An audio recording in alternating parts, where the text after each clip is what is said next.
Hello guys, माझं नाव शुभ्रा आहे आणि मी आत्ता डायनोसॉर पार्कमध्ये आलेली. इथे खूप सारी ग्रीनरी आहे आणि तुम्ही बघू शकता किती मोठा डायनोसॉर आलेला आहे. आणि मी तुम्हाला पूर्ण दाखवेल. चला या.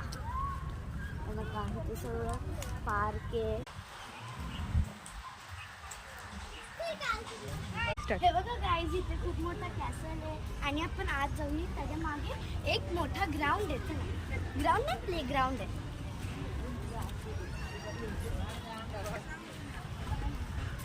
आपल्याकडून तेवढ्या पावसात आशाकडे गेली आणि आशाकडून लगेच रात्री गेली.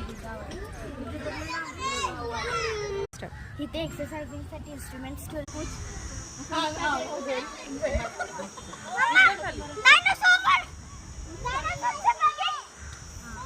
सो फ्रेंड्स, इथे खूप सारे अव्हेंजर्सचे स्टॅच्यूज आहेत आणि तुम्हाला जर हा ब्लॉग आवडला असेल तर like, share and comment. Bye.